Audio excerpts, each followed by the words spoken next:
Welcome to the church family that is lifting lives through living love, inspiring hope, filling with faith, and transforming our world. These recorded messages are made available so that you might have additional opportunities to stay connected with us and that you might learn and grow in your faith. God bless you as you hear the word today. And now, the message.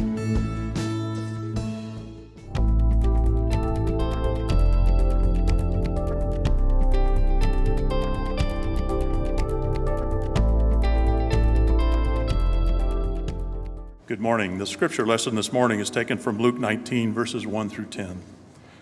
Jesus entered Jericho and was passing through. A man was there by the name of Zacchaeus.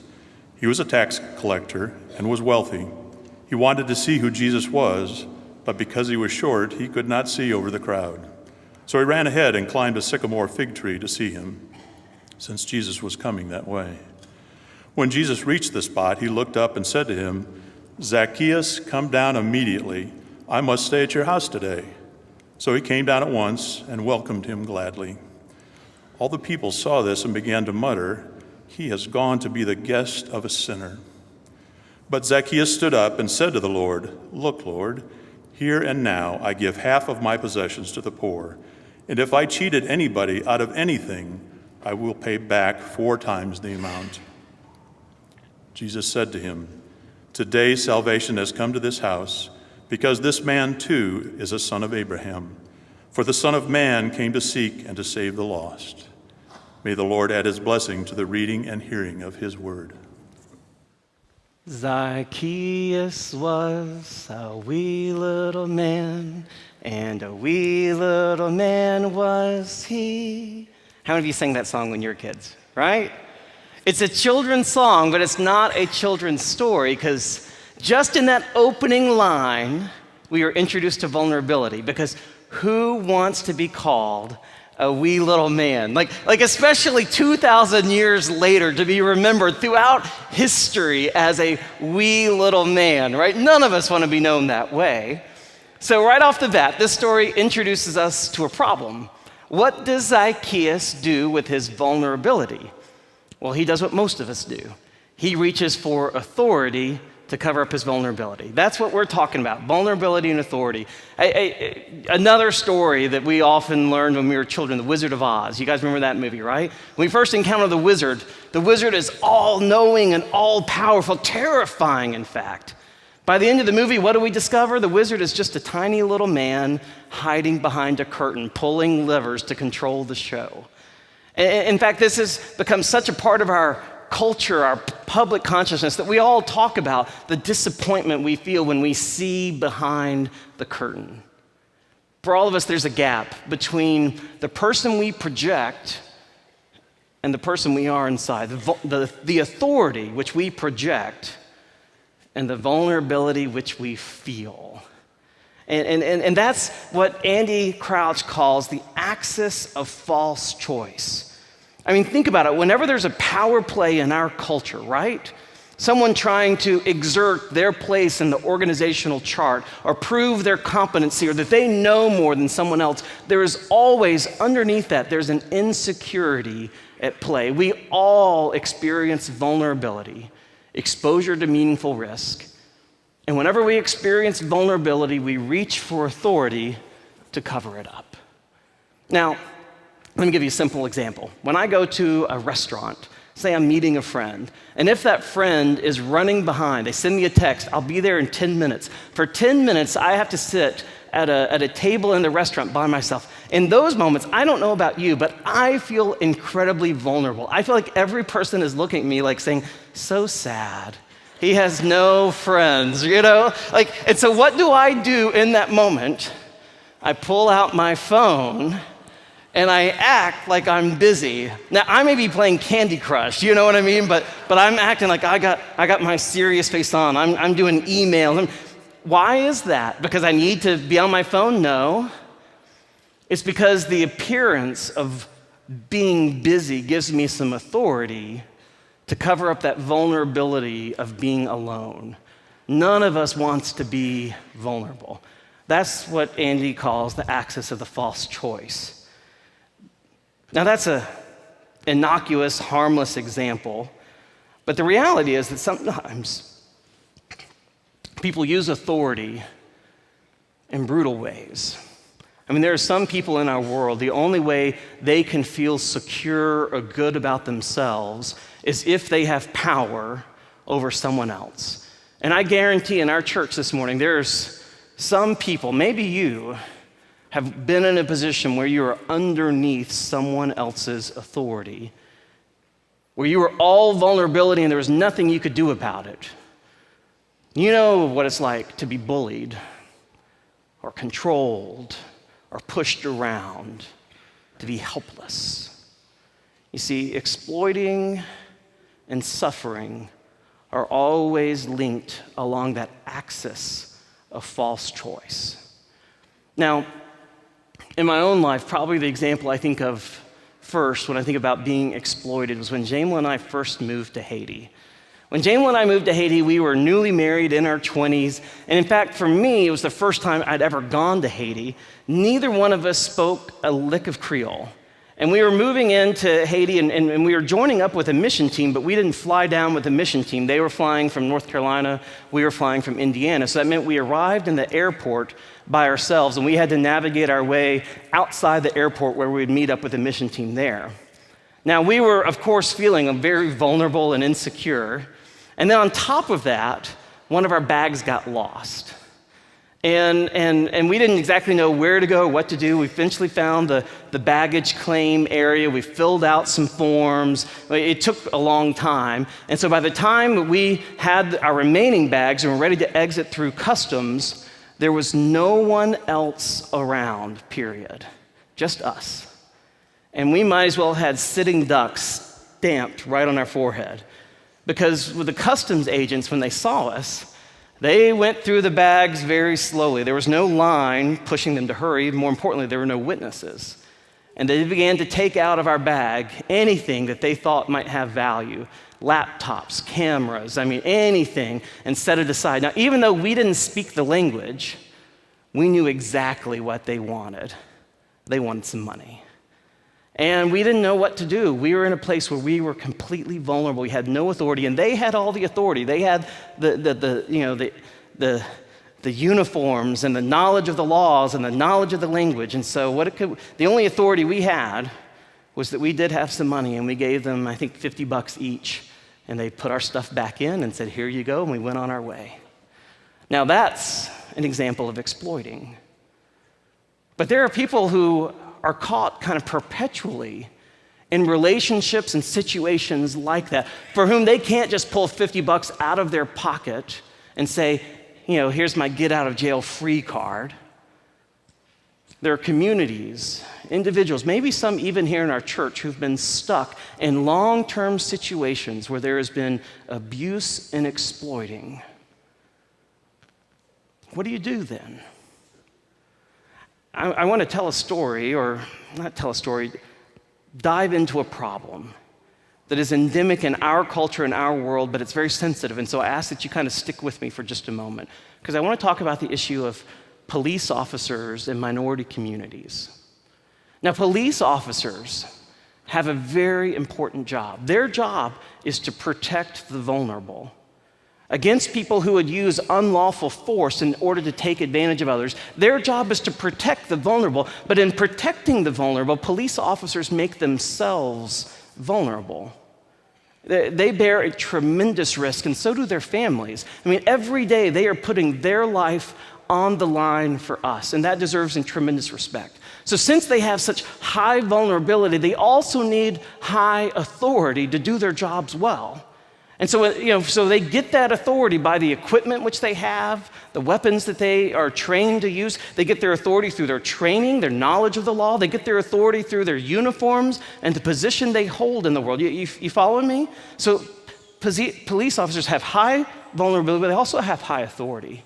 And the reality is, in our world today, the vulnerabilities keep on going up because there are more and more dangerous weapons in circulation today.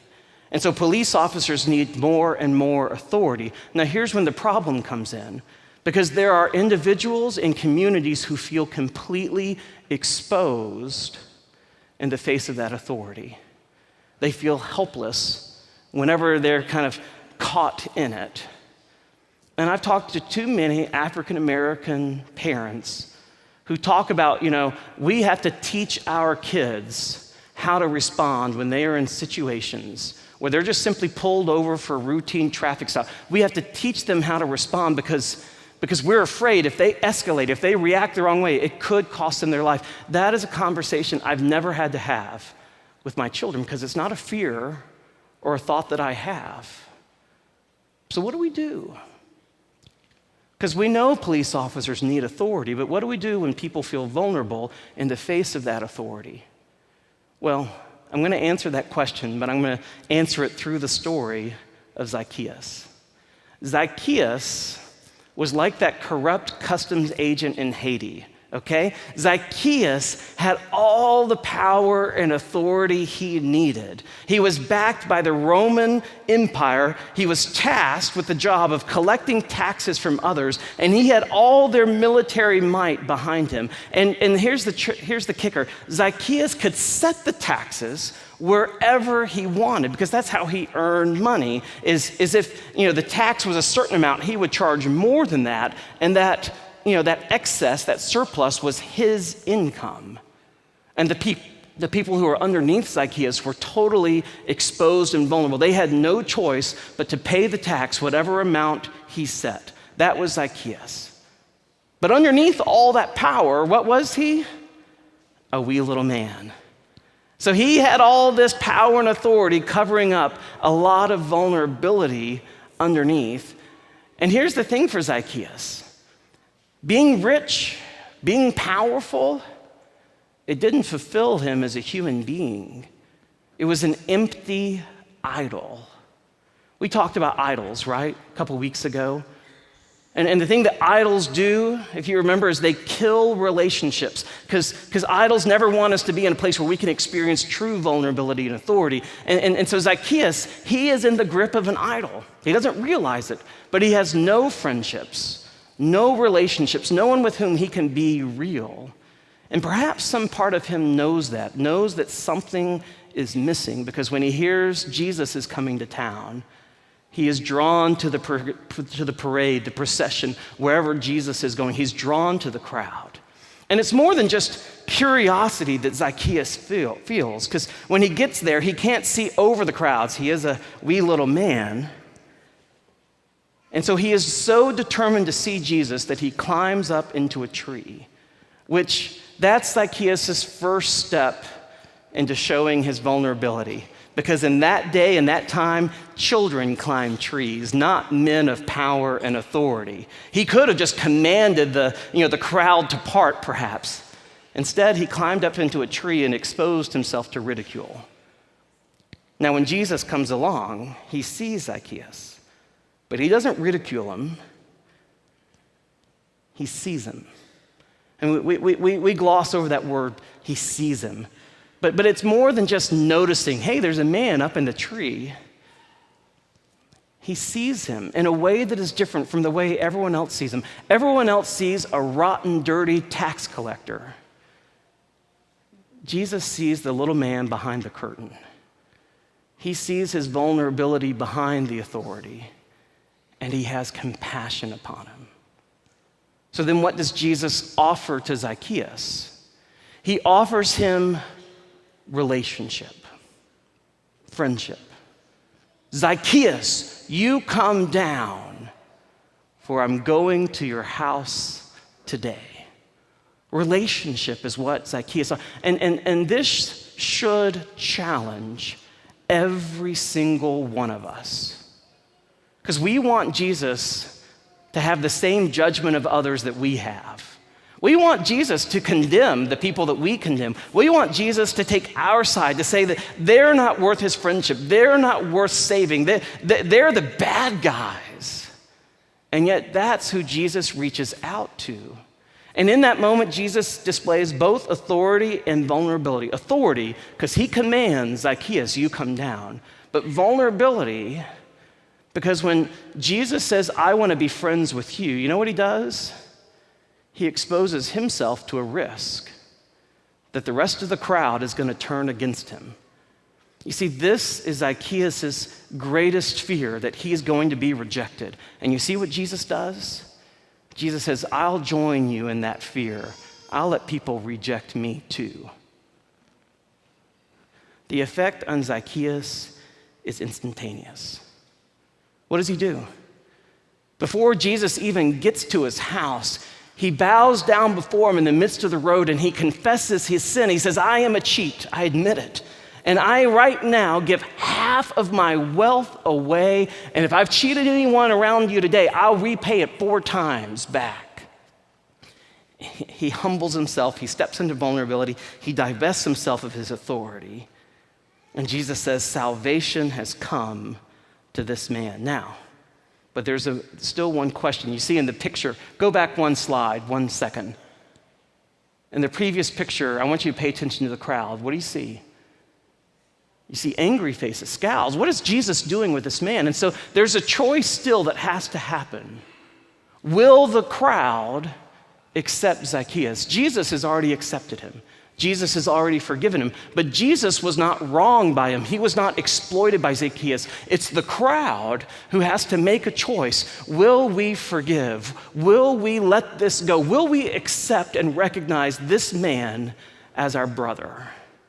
Do you catch that? These were people who had been exploited, who had known nothing but vulnerability. And what does Jesus give them? Authority. Will you accept this man into your midst? You see, whenever you're working with vulnerable communities, I think sometimes our instinct is to treat the problem, to take away their vulnerability, to give food if they have food insecurity, or to give shelter if they need shelter. And those are good things to provide, but that's not enough. What you really have to do if you're working with a vulnerable community is increase their authority. Give them the power to make meaningful change, to act meaningfully in their own life and in their own world. It's that old adage, you don't just give someone a fish. What do you have to do? You teach them to fish as well. You increase their authority. And so by the end of the story, this is what you see. Every person is stepping into flourishing. Zacchaeus, who was in the exploiting quadrant, increases his vulnerability before Jesus, and the crowd moves into flourishing. The people who knew nothing but vulnerability suddenly have increased authority. In the end, you see relationships happening. If there's a false choice, which the false choice I said was when we cover up our vulnerability with authority, the true choice is this. It's when we step into relationships, where vulnerability and authority are shared together, especially when we step into relationships with those who might live in a different quadrant of the world than we live in. Does that make sense? So let's take that back to the question of policing. Andy Crouch wrote his book. It was being written and it was published in 2016. That was during the rise of the Black Lives Matter movement. And in the news in those years, there were constant riots in St. Louis and Ferguson, in Baltimore, in Miami, and they all centered around the shooting of unarmed black men by police officers. And so when the book came out and I read it, I was one of the early adopters, read it right off the bat. I had those headlines kind of playing in my head. And in fact, as I was finishing the book, another shooting took place down in Baton Rouge. A man named Alton Sterling was shot fatally by the police there. I confess I don't remember the details of Alton Sterling's shooting and death. What I do remember is that 2 weeks later, less than 2 weeks later, someone opened fire on the police in Baton Rouge as retaliation for this crime, and 6 officers were injured and 3 were killed. And I remember when that happened, I just thought, we are so stuck in this endless cycle, and how are we ever going to get out of it as a country? How are we ever going to stop this senseless shooting? Well, that same day, there was a Black Lives Matter protest planned in Wichita, Kansas. And the organizers of the protest, when the news came out about the shooting of 6 police officers, they said, we can't hold this protest on this day. Something has to change, something besides all this anger that we feel. We have to do something different. And so the organizers of the protest, they canceled the protest, and instead they had a picnic. And they invited their local police officers to come to the picnic. And so the police showed up and they served hot dogs and hamburgers, and they played basketball and had bounce houses for kids, and they had a dance-off between police officers and members of the community. And it wasn't just fun stuff. They also had an open community forum where members of minority communities could ask questions of the police officers about how they do their job, and questions about racial profiling, and express their concerns and to be heard and listened. And the article I read about it, it said one man, his reflection was, he said, 50 years I've lived and I've never sat down at the same table with a police officer. They called their picnic First Steps. I love that name, First Steps. Because it's not like they fixed it with one picnic. No, the problem's deeper than that. But I think they took an important first step. And the first step was, instead of each of us remaining in our camp and casting blame and anger at each other, let's find ways to come together in relationships. Because that's the way we begin to solve the problems of our world, is when we have authentic relationships where vulnerability and authority are shared together between people who live in different quadrants. It's when we take that first step behind the curtain of authority, and we acknowledge all of our insecurities and vulnerabilities and what we know and what we don't know. It's in those moments when we share authentic relationships that the world begins to change. And one place I have recently experienced those kinds of relationships was in a race dialogue circle we had at our church for 5 weeks. And it started in August and wrapped up in late September. And if we're going to do another one late in October after fall break, if you would like to be in a race dialogue circle, please see me. I'd love to talk to you about it. We also have a book study coming up, The Color of Compromise, that starts this Tuesday. If you want, again, be in a place where you can dialogue about problems going on in our world, and not come with the answers, because none of us has the answers, but come with an openness to just talking about it together. Well, anyways, one of the people in the race dialogue circle was a member of our church named Audra Hutton. And Audra, if you don't know Audra, she serves on our finance team. She teaches our 3rd grade Sunday school. She's a very quiet and soft-spoken person. And yet she has a powerful testimony about what it's like to live in our community and things that have happened, not just to her, but to her children as well. And so we're going to share her story in just a moment. But as you listen, here's what I want you to listen for. I want you to imagine what it's like to be in her shoes. And I want you to listen for the grace and the truth which she has to offer us, how she's confronted the things she's lived through, and yet still, as a member of our church today, is a person that gives love and warmth to others. Listen to Audra's story. My name is Audra Hutton, and I'm married to Jim Hutton, and we have 4 children together. Jim and I have a blended family, and his daughters are Shayla and Alyssa, and William and Whitney are my 2. I grew up in Anderson, Indiana, and had 2 awesome parents and a brother. My parents were just a huge, huge positive influence on my life, and I find myself repeating, almost the exact same life lessons and phrases that my parents taught me. And my parents taught us to be good people. Be good people, and it comes back to you. Work hard. If one job's not good enough, get 2. If 2 jobs aren't good enough, get 3. I mean, they were just very, very hard workers, and made sure that we didn't want for anything. I can count on one hand the number of times I've heard my father even raise his voice, but he was very impactful in terms of making a statement and letting us know, that you speak up for yourself. I was 5, my brother was sick, and we walking home from school on a rainy day.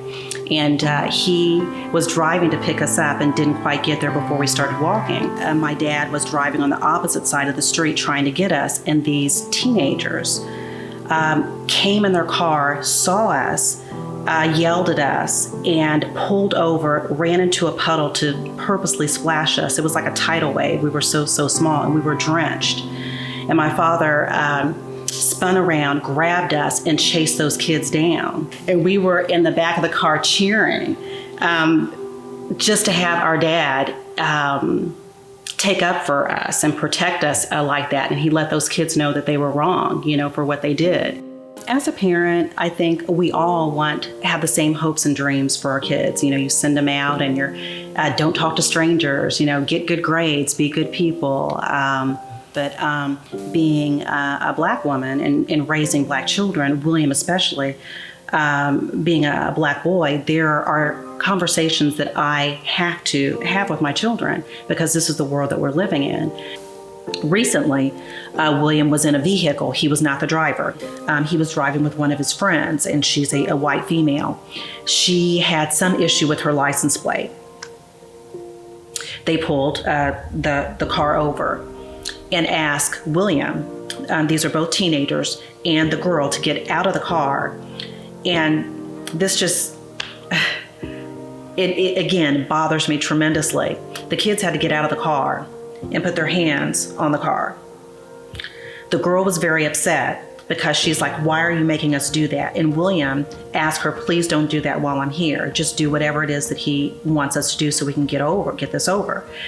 I've had friends who have had issues where their license plate was expired, there was an issue with their registration, and never were they asked to get out of their car and put their hands on the outside of the vehicle. These are teenagers. There wasn't anything going on in the car that should have created a situation to have these kids to get out of the car and put their hands on the vehicle. And that was very upsetting to me and very upsetting to William and his friend. William hadn't done anything at all other than be a Black boy. Most officers are doing their job and they're here to protect us, and they're not anyone that you should be fearful of. However, you need to be mindful and be respectful and do everything that you need to do not to escalate the situation. I'm not going to let a bigot make me bitter and hateful and not be able to enjoy my life, because I'm going to let that fester within me. I believe if we know better, we do better. And first of all, acknowledging that there are issues going on in this world with people of color is the first step. And we can all be a part of that by thinking about what it is that we can do differently. If you overhear something, speak up and let them know that that's not appropriate. That's not okay. Just because it's not affecting your group or a group that you're part of doesn't mean that it's the right type of attitude to have. And it's certainly not the type of attitude that you should want to pass on to your children. The world is only going to get better one person at a time. One thing that I would love for people to understand is that it's important to get to know someone that doesn't look like you. It enhances your life. It can be a wonderful blessing. Obviously, somebody of a different race, there's going to be some differences in terms of cultural differences, like we might eat different foods or we might have different hair or things like that. But by and large, we have so many more things in common than we don't. I mean, we have the same hopes and dreams and wishes for our family and our children as you do. And so I think that's really important to know. I, without a doubt, acknowledge the progress that has happened over the years. But to deny that there's not still a lot of work to do is not the best way that we can handle it.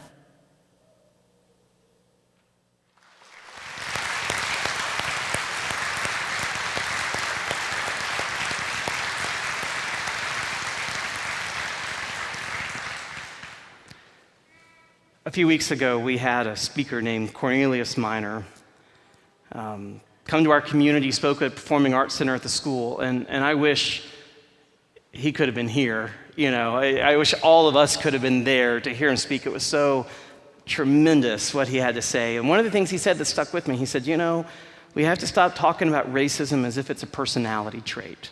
Because then people instantly get defensive. Well, I'm not racist. He says, but that's not what racism is. Racism are the systems, the laws, the customs, the traditions that we all live in that produce unequal outcomes for different sets of people. And just declaring I'm not racist like a new statement of neutrality in a moving stream, it doesn't do us any good. No, as responsible citizens, we have to look at the systems that we're involved in and invested in and figure out where do we have responsibilities to change. So he says, let's move past personality. And then he gave us the challenge. He said, the challenge I want to give you is around relationships. I want you to ask yourself, how diverse or inclusive is your life? And this is bigger than just race. I mean, do you know people of different color? Are you friends with them? Do you know someone of a different sexual identity?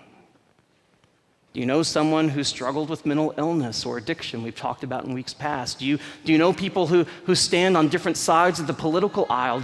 Do you have friendships with people who live and think differently than you? And he said, here's our job, is to listen humanely to another person's truth. And once we have received their truth, our task is to carry that truth into arenas where we have power and influence. That's how the world begins to change. And then he did something afterwards. After he was done talking, Scott Robinson, the superintendent, stood up and thanked him. And then Scott did something I didn't expect. He recognized our church because we had a lot of members there. We kind of, were the largest church present on that evening, and he recognized us and thanked us, which was really kind of cool for me as a pastor, right? And then afterwards, we all dismissed, and there was a crowd that instantly formed around Cornelius. People who and I wanted to go and say thank you for his words and what he had to say, but there's too many people around. So instead, I went to Dr. Robinson and just thanked him for his words and for his invitation to be partners with him. And around, as I was talking to Dr. Robinson, there was someone who I guess his handler came and got Cornelius and said, you got to go, you got to get home. And so that person was ushering Cornelius out of the auditorium, right? And as he passed the row where I was kind of standing near Dr. Robinson, Cornelius stopped and he came down that row. And I assumed that he was coming to speak to Scott, which he did. He wanted to thank him for inviting him to be here that evening. But after he talked to Scott, then he turned to me. And he said, hi, you're the pastor of that church, right? And I said, yeah. And he says, well, I'm going to be back in a few months. And I know I'm working with the schools and my schedule's busy, but I'd love to have coffee with you. That was a Zacchaeus moment, people. Except I was the one up in the tree. Someone around who these issues, I feel all kinds of vulnerability and insecurity. My hands aren't clean, and yet he reached out to me and said, you want to have coffee sometime? You know what that meant to me? So that's what I ask you to do this week. Just ask someone to coffee that may be different from you, that may look different than you, that may think differently from you. That's okay. Ask them to coffee. Don't go in with any agenda that you're going to change their world or change their mind. Just listen humanely to whatever truth they have to offer you. And then carry that truth and let God do with it whatever God will. Because it's in those moments and in those conversations when our world begins to change. Amen. I was born by the river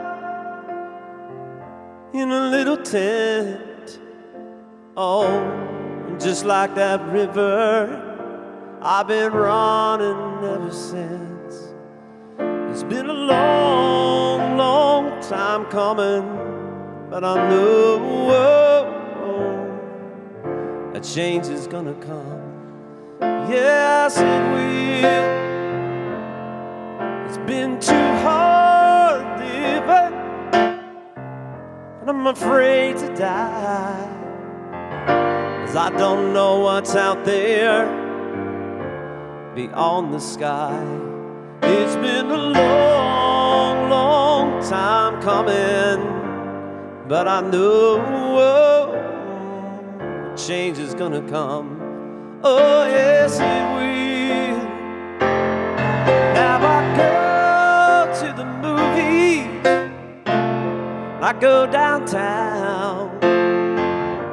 Somebody keep telling me, don't hang around.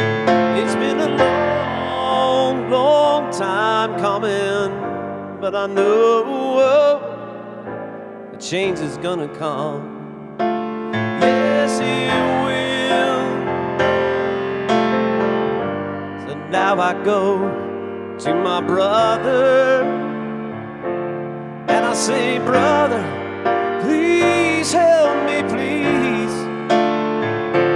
But somehow he winds up knocking me back down on my knees. Oh, there's been times when I thought I couldn't last for long, but now I think I'm able to carry on. It's been a long, long time coming, but I know a change is gonna come. Yes, it will. It's been a long, long time coming, but I know that a change is gonna come. Ah, yes, it will. Whoa, been a long, long time coming. I know change is gonna come.